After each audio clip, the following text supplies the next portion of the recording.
Halo, balik lagi di Indo Storyline. Seorang pria jatuh dari ketinggian yang menjulang hanya untuk mendarat tanpa cedera di kolam di bawahnya, dikelilingi oleh kerumunan yang bingung. Dia muncul dari air dengan suara geraman mengerikan dari monster raksasa yang tampaknya tak terkalahkan dan menakutkan untuk ditaklukkan. Cerita ini dimulai 28 tahun sebelumnya di rumah Dan Forester, di mana perayaan Natal yang meriah sedang berlangsung, dan seorang ahli biologi yang berjuang untuk mendapatkan pekerjaan setelah dinasnya di Irak. Menanggung beban masalahnya, tetapi memilih untuk tidak merusak semangat pesta untuk keluarganya. Dia menikah dengan Emily dan putri mereka, Murray, berusia 9 tahun, sambil menyembunyikan gejolak batinnya dan bergabung dengan keluarganya yang tercinta menonton pertandingan sepak bola di TV. Tiba-tiba, sebuah portal muncul di lapangan, dan tentara bersenjata muncul mengklaim datang dari masa depan yang terlibat dalam konflik global melawan makhluk luar angkasa. Kemanusiaan yang kalah membutuhkan bantuan dari individu di masa lalu. Kalian adalah harapan terakhir kami, kata mereka. Setahun telah berlalu, selama waktu ini perangkat wormhole global bernama Jumpling telah mengirimkan tentara terlatih ke masa depan.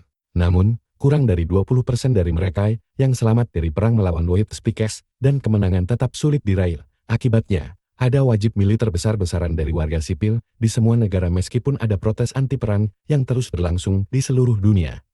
Orang-orang menolak berpartisipasi dalam perang yang bahkan belum dimulai bagi mereka. Sementara itu, Dan melanjutkan rutinitas hidupnya setahun terakhir sebagai guru biologi di sebuah perguruan tinggi lokal. Namun, siswanya tidak bersemangat, sibuk dengan orang-orang yang mereka cintai yang telah hilang akibat usaha perang. Pikiran muda melihat sedikit tujuan dalam studi mereka.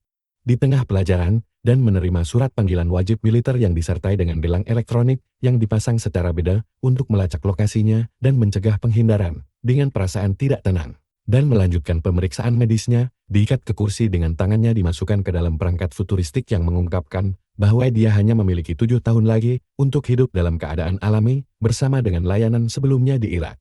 Ini membuat Dan cocok untuk dikirim ke konflik di masa depan. Gelang elektronik dipasang secara beda untuk memastikan kepatuhan. Melarikan diri berarti konsekuensi serius. Istrinya, Amy, menjalankan kelompok dukungan untuk para pengembali dari masa depan yang menyaksikan tentara kembali dalam keadaan kritis setelah hanya seminggu berperang. Mengetahui panggilan suaminya, dia memohon Dan untuk melarikan diri.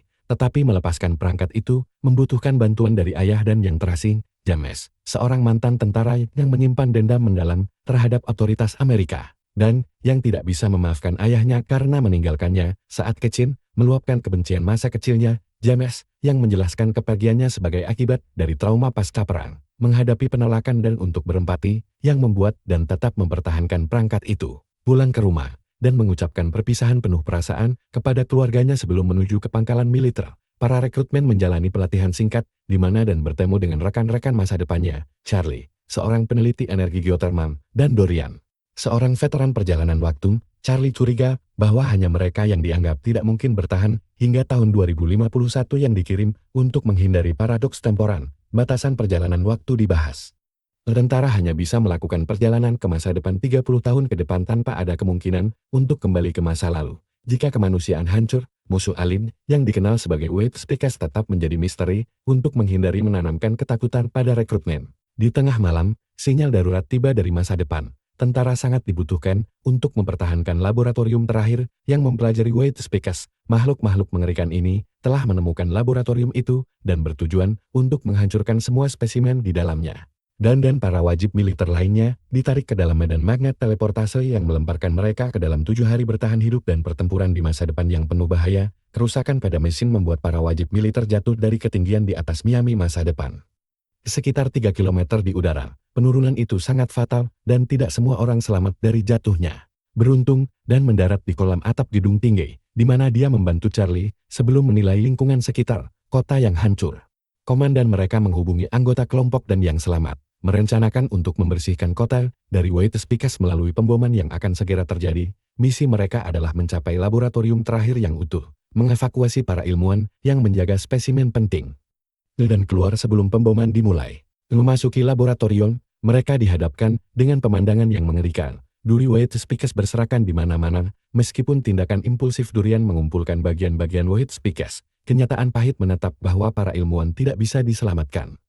Mereka harus segera menemukan tabung reaksi yang mengandung biomaterial penting dan mengevakuasi sebelum monster-monster mendekat dan pemboman dimulai dalam waktu hanya 6 menit. Dan menemukan barang-barang yang diperlukan dan memandu timnya keluar dari gedung melalui tangga dengan hati-hati. Mereka tetap waspada tetapi White Speakers berhasil melacak mereka meskipun upaya terbaik mereka. Para tentara menemukan diri mereka kalah jumlah. Karena monster-monster tersebut terbukti tak terkalahkan, mengklaim korban di antara mereka, dan dengan gagah berani menutupi mundurnya kelompok itu, tetapi tembakannya tidak efektif melawan serangan tanpa henti, dalam momen yang menentukan.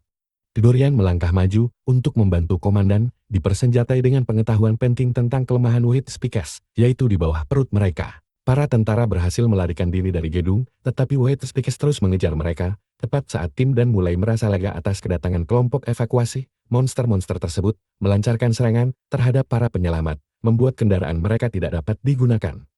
Meskipun kekacauan dan timnya bertahan melawan White Speakers dengan lebih efektif, namun dengan jet tempur yang sudah membombardir kota, prospek bertahan hidup mereka tampak suram.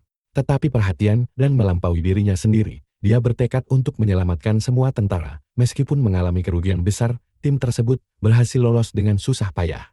Dan siuman di sebuah pangkalan operasi maju di Republik Dominika di antara para penyintas, termasuk Dan, Dorian, dan Charlie, dan dipanggil oleh komando sementara yang lain ditugaskan ke unit yang berbeda, bertemu dengan komandan yang memimpin misi Miami.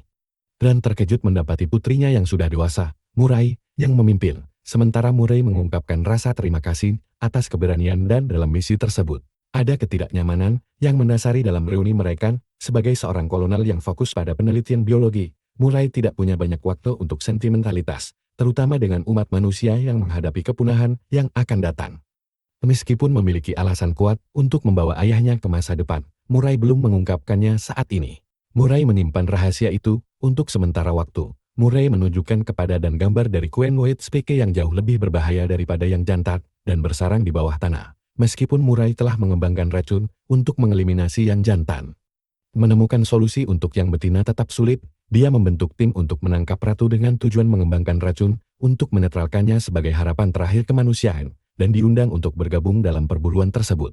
Selama perjalanan helikopter menuju sarang betina, Murray menceritakan kepada ayahnya bagaimana invasi White Speakers dimulai. Muncul entah dari mana, pada tahun 2048 di Rusia Utara, kedatangan mereka tidak terdeteksi. White Speakers dengan cepat memulai jalur kehancuran mereka, menghancurkan segala sesuatu di jalannya. Dalam 3 tahun konflik, hanya 500 juta manusia yang bertahan. Tidak tertarik pada kekuasaan atau kekayaan, White Speakers memiliki agenda khusus terkait manusia. Kita adalah makanan, dan mereka lapar. Helikopter bergerak menuju gue, yang menjadi tempat sarang White Speakers betina. Meskipun dibius, dia memberikan perlawanan sengit, membuatnya sulit untuk ditahan. Murray turun ke dalam gua untuk membantu timnya. Mereka berusaha menahan tentakel White Speakers untuk mencegahnya meluncurkan duri. Murray menembak salah satu tentakel, menarik perhatian betina yang mengamuk dan menyerang. Mendengar panggilan makhluk tersebut, White Speakers jantan berkumpul di gua, tidak bisa tinggal diam.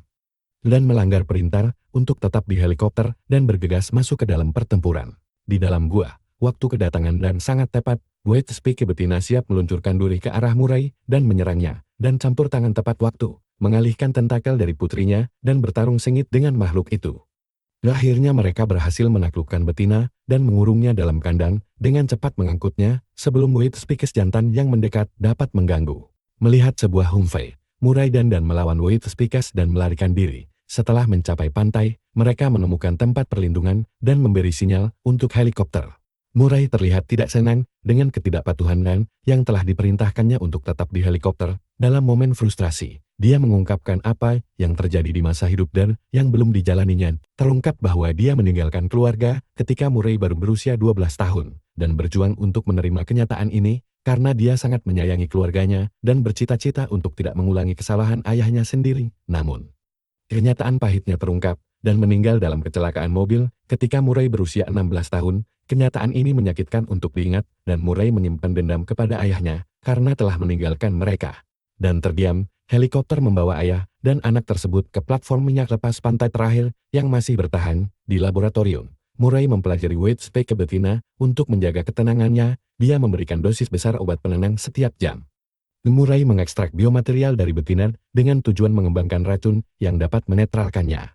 Dia mensintesis zat tersebut, namun tidak ada satupun varian yang sepenuhnya efektif dalam membasmi semua sel makhluk tersebut. Dengan tekad kuat, Murray memutuskan untuk menghabiskan seluruh malam menciptakan berbagai kombinasi racun dengan harapan salah satunya akan berhasil. Jika tidak, kelangsungan hidup umat manusia tergantung pada keseimbangan dan membantu putrinya dengan keyakinan yang tak tergoyahkan pada kemampuannya. Murray telah merancang rencana untuk menggunakan racun tersebut dan dia membutuhkan bantuan namun dia belum mengungkapkan rincian spesifik tentang bagaimana dan bisa membantu untuk saat ini.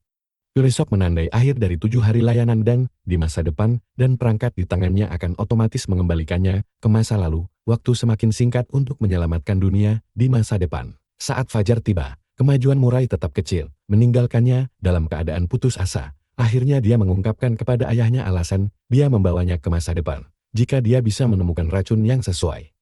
Dia berniat menyerahkannya kepada Dan untuk kembali ke masa lalu dan memulai produksi masal racun tersebut guna membasmi Wade Speakers dan menyelamatkan umat manusia, dan dengan begitu dia bisa menghentikan perang ini dari terjadi. Saat Dan akan kembali ke masa lalu, Murray yang kini sudah dewasa akan menghadapi nasib suram saat Wade Speakers mengancam untuk memusnahkan dirinya dan semua orang lainnya, dan dengan tegas menolak hasil yang begitu kejam.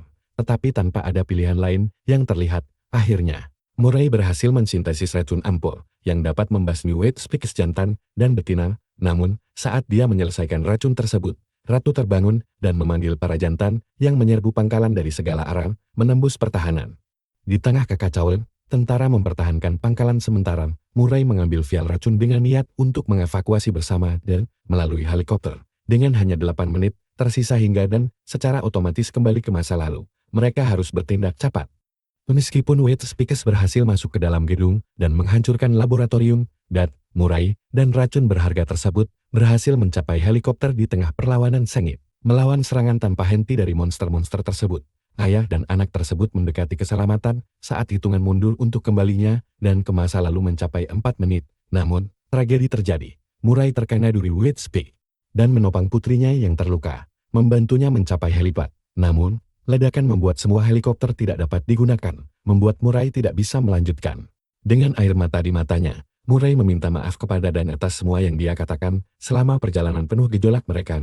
Dia menyatakan cintanya kepada ayahnya dan mengenang kenangan masa kecil yang bahagia, mempercayakan racun tersebut kepada Dan. Murray membuat satu permintaan terakhir. Kamu harus memastikan ini tidak pernah terjadi. Dalam momen yang mengharukan, Wade Speakers melompat ke arah gadis itu, mengurungnya dalam mulut makhluk tersebut, dan terdorong oleh naluri untuk melindungi putrinya, membuat lompatan putus asa setelahnya hanya untuk ditarik kembali ke masa lalu pada saat itu. Dihantui oleh kesedihan dan keputusasaan, dan merasa hancur dan enggan mempercayakan racun berharga tersebut kepada siapapun. Dengan rasa kecewa, dia mengetahui bahwa kembali ke masa depan tidak lagi menjadi pilihan, menandakan kemenangan Wade Speakers setelah bersatu kembali dengan keluarganya dan bergulat dengan kehilangan mendalam dan tekad baru untuk melindungi masa depan putrinya. Dia menceritakan kepada istrinya, Emmy, tentang peristiwa mengerikan yang dia alami. Emmy setuju mereka harus menemukan kedatangan awal Wade Speakers di bumi dan membasmi mereka tanpa menunda. Tanpa laporan pendaratan, pada tahun 2048, mereka menduga Wade Speakers. Mereka harus tiba lebih awal, menggabungkan sumber daya mereka, dan mencari sesama penyintas, Dorian dan Charlie, bersama-sama. Mereka memulai pencarian untuk melacak kedatangan Wade Speakers di bumi dengan menggunakan cakar Wade Speakers milik Dorian dan keahlian Charlie dalam penelitian tanah. Mereka menemukan petunjuk yang mengarah pada letusan gunung berapi di perbatasan Cina-Korea pada tahun 946 Masehi. Abu vulkanik yang terawetkan di bawah es menunjukkan bahwa Wade Speakers tiba 2 milenium yang lalu dan tetap dalam keadaan tidak aktif hingga es mencair pada tahun 2048. Kini, Kim dan menghadapi kebutuhan mendesak untuk mencapai Rusia dan menetralisir Wade Speakers. Namun, pemerintah Amerika menolak untuk memberikan bantuan, mengarahkan semua upaya untuk meredakan kerusuhan di antara kerabat mereka yang tidak kembali dari perang di masa depan. Menghadapi penolakan pemerintah untuk membantu mereka dan tahu persis kepada siapa dia harus meminta bantuan. Ayahnya, James, yang menyimpan kebencian mendalam terhadap otoritas dan kebetulan memiliki sebuah pesawat terbang. Meskipun situasinya sulit, James setuju untuk menerbangkan tim ke Rusia. Para tentara yang tiba dari masa depan mensintesis sebanyak mungkin racun yang mereka bisa. Kini mereka siap terbang bersama Dan ke Rusia. Setibanya di sana, kelompok tersebut mendapatkan mobil salju dan mulai menjelajahi medan beku untuk mencari tanda-tanda anomali geotermal. Setelah pencarian yang sulit, mereka menemukan medan magnet yang aneh. Dengan tekad, mereka meledakkan es dan mengungkap sebuah gua yang berisi pesawat alien. Rasa tidak nyaman yang nyata menyelimuti mereka, mengetahui bahwa kengerian sejati bersembunyi di dalamnya. Meski begitu, tim tersebut memutuskan untuk segera bertindak. Sepertinya kita akan membuka makhluk itu dan menembak apapun yang terlihat mencurigakan, kata mereka. James dan Charlie tetap di luar untuk mencegat monster yang mencoba melarikan diri dari kapal, sementara yang lainnya masuk ke dalam. Mengejutkannya, kapal tersebut tidak dikendalikan oleh Wade Speakers, tetapi dioperasikan oleh ras alien lain. Ternyata mereka sedang mengangkut Wade Speakers sebagai senjata pemusnah massal ke planet lain. Menjelajahi lebih lanjut, kelompok tersebut menemukan kepompong yang berisi Wade Speakers yang sedang dorman. Dengan cepat, mereka menyuntikkan racun ke makhluk-makhluk tersebut. Meskipun mereka melawan dan menggeliat, Wade Speakers akhirnya menyerah pada efek racun tersebut.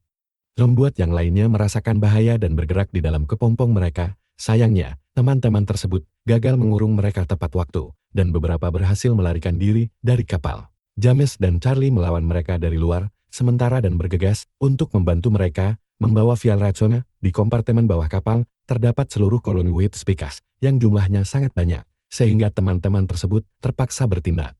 Mereka memutuskan untuk meledakkan kapal sebelum monster-monster tersebut melarikan diri sepenuhnya. Hanya dari James dan Charlie yang selamat, karena mereka berada di luar kapal. Sayangnya, satu Wade Speaker betina lolos dari kehancuran dan berkeliaran di hamparan salju. Dan James memulai perburuan, menelusuri jejaknya hingga konfrontasi, menggunakan jaket untuk mengalihkan perhatiannya. Mereka nyaris menghindari serangannya dalam perjuangan tersebut dan membutakan monster itu dengan sebuah duri saat monster itu melompat. Dibantu oleh ayahnya yang memberikan bantuan dengan sebuah kapak es. Terhalang oleh kebutaan, Wade Speaker menjadi rentel terhadap serangan mereka, sementara James mengalihkan perhatiannya dengan cairan merahnya dan melukai lebih lanjut, hingga akhirnya menyuntikkan racun langsung ke mulutnya. Monster tersebut jatuh dari tebing ke atas batu, hancur menjadi bubur. Dengan kelelahan, James dan Charlie jatuh ke tanah. Kemenangan ini tersebar secara global dengan otoritas Amerika mengklaim kredit dan ditemani oleh James kembali ke rumah, berdamai dengan ayahnya dan memperkenalkan dia kepada Murray, melindungi putrinya dari kebenaran tentang nasib alternatifnya dan bertekad untuk selalu menghargai keluarganya. Berubah secara mendalam oleh kehadiran Murray dalam hidupnya, sekarang dia tidak akan pernah meninggalkan keluarganya. Apa yang akan Anda lakukan jika Anda dipaksa dikirim ke perang yang bahkan belum dimulai di waktu Anda? Bagikan pendapat Anda di kolom komentar di bawah ini, dan jangan lupa untuk subscribe.